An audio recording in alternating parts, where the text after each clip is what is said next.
প্রধান উপদেষ্টা ডক্টর মোহাম্মদ ইউনূস বলেছেন, নারী ও শিশুদের নিরাপত্তা রক্ষায় সর্বোচ্চ সজাগ থাকুন, কারণ নারীর প্রতি নির্যাতন, হামলা নতুন বাংলাদেশ গড়ার ক্ষেত্রে বাধা হয়ে দাঁড়াবে। এ সময় তিনি অভিযোগ করেন, পতিত স্বৈরাচার দেশে নৈরাজ্য সৃষ্টি করতে বিপুল পরিমাণ অর্থ বিনিয়োগ করছে। শনিবার রাজধানীর ওসমানী স্মৃতি মিলনায়তনে আন্তর্জাতিক নারী দিবসের অনুষ্ঠানে প্রধান উপদেষ্টা এসব বলেন। আরও জানাচ্ছেন নুরনবী সরকার।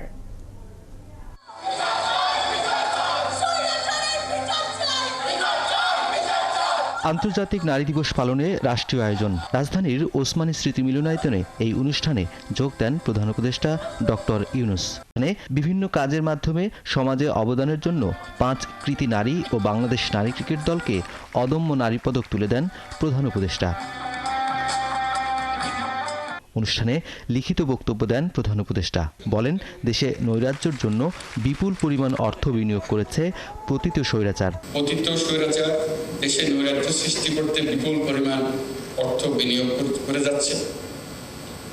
আমাদেরকে এখন ততটাই সতর্ক থাকতে হবে, যেমনটা আমরা যুদ্ধের মতো পরিস্থিতিতে আছি। নারী ও শিশুদের নিরাপত্তা রক্ষায় সর্বোচ্চ সজাগ থাকুন। নিপীড়নের বিরুদ্ধে সামাজিক ঐক্য গড়ে তুলুন। একে অন্যের পাশে দাঁড়ান। একটি সুন্দর শান্তিপূর্ণ সমাজ গড়তে সরকারকে সহযোগিতা করুন। ডক্টর ইউনূস বলেছেন, সম্প্রতি বিভিন্ন স্থানে নারীর উপর হামলা হচ্ছে, যা নতুন বাংলাদেশের স্বপ্নের সম্পূর্ণ বিপরীত। সম্প্রতি মহিলাদের উপর যে জঘন্য হামলার খবর আসছে, তার গভীরভাবে উদ্বেগজনক। এটি নতুন বাংলাদেশের যে স্বপ্ন আমরা দেখছি, তার সম্পূর্ণ বিপরীত। আমরা এই নতুন বাংলাদেশে নারী পুরুষ সকলের সমান অধিকার প্রতিষ্ঠা করতে অঙ্গীকারবদ্ধ।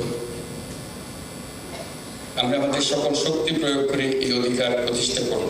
প্রধান উপদেষ্টা বলেন, যত বাধাই আসুক আমরা নতুন বাংলাদেশ করব। যত বাধাই আসুক না কেন, ইতিহাস আমাদের যে সুযোগ দিয়েছে, সেই সুযোগ যেন আমরা পরিপূর্ণভাবে ব্যবহার করার জন্য কায় মনোবাক্যে নিবেদিত থাকি।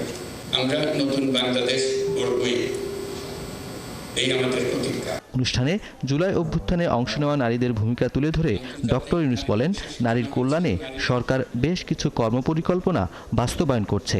সে লক্ষ্যে গঠন করা হয়েছে একটি কমিশন। আমরা একটি নারী বিষয়ক সংস্কার কমিশন করেছি। নুরনবী সরকার, ৭১, ঢাকা।